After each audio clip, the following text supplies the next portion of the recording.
नमस्ते दोस्तों, मैं दिव्या आप सभी का स्वागत करती हूँ अपने चैनल पर।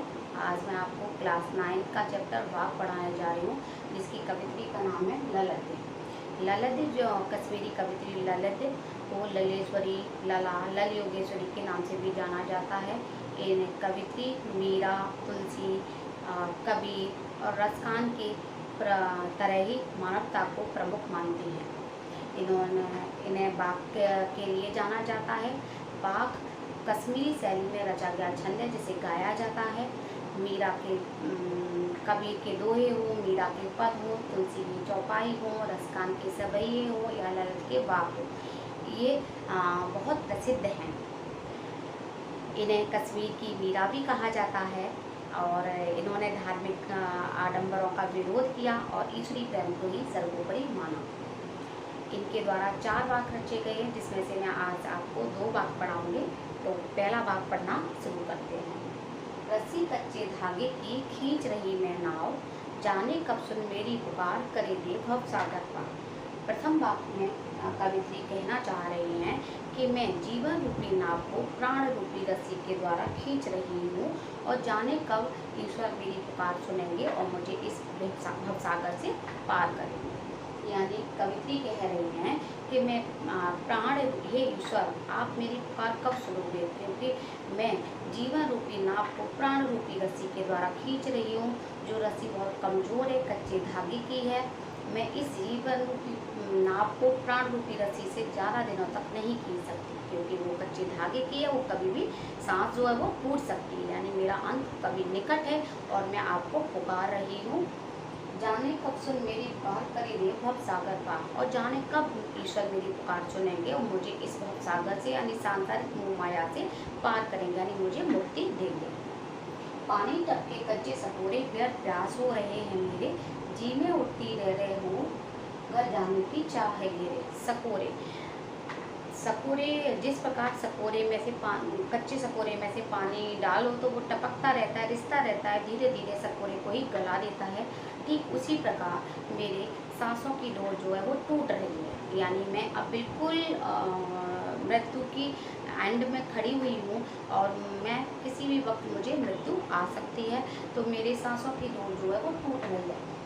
इसमें कवित्री ने सकोरे की तुलना अपने शरीर से की है और रस्सी की तुलना उम्र से की है कि दिन प्रतिदिन मेरी उम्र जो है वो घटती जा रही है और मुझे आपके पास आना हो। मैं आपसे मिलने के लिए जो भी प्रयास कर रही हूँ वो सारे प्रयास मेरे विफल होते जा रहे हैं और मेरे दिल में, मेरे हृदय में रह रह के आपसे मिलने के लिए तड़प, भूख यानी तड़प उठ रही है और मेरे सारे मैं जितने भी प्रयास कर रही हूँ वो सब व्यर्थ जा रहे हैं। आपके घर जाने की चाह ने मुझे मतवाला कर दिया है। मैं आपके घर जाने के लिए उतावली हुई जा रही हूँ, परंतु मैं जो भी प्रयास कर रही हूँ वो सब प्रयास मेरे विफल हो रहे हैं। प्रभु, हे ईश्वर, आप कब मेरी पुकार सुनेंगे और मुझे इस सागर से पार करेंगे।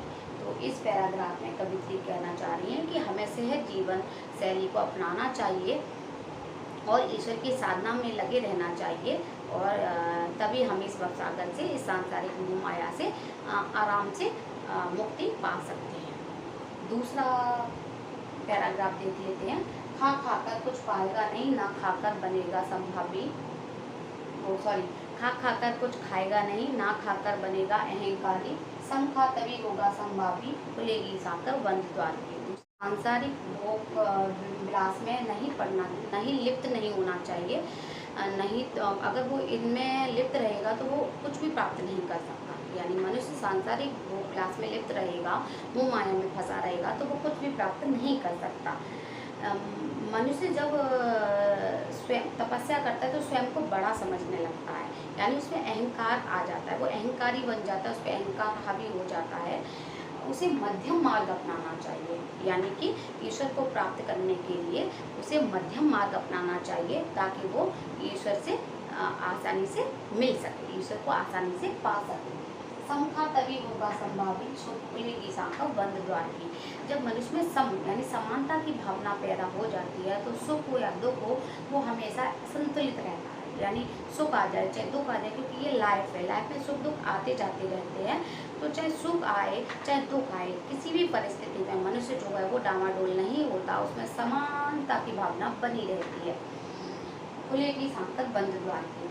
और जब दोनों अवस्था में व्यक्ति समान रहेगा तो मुक्ति के द्वार की सांकर है या कुंडी है वो खुल जाएगी, यानी ईश्वर जो है मुक्ति के द्वार की कुंडी खुल जाएगी और उसका परमात्मा से मिलन आसान हो जाएगा, यानी वो परमात्मा से मिल पाएगा। यानी हम ये कह सकते हैं कि जब वो समभावी हो जाता है तो उसे सुख दुख किसी भी परिस्थिति में उसकी लाइफ जो है वो डामाडोल नहीं होती, वो समान रहती है और उसके लिए मुक्ति का द्वार दरवाज़ा जो है खुल जाता है और वो परमात्मा से मिल पाता है।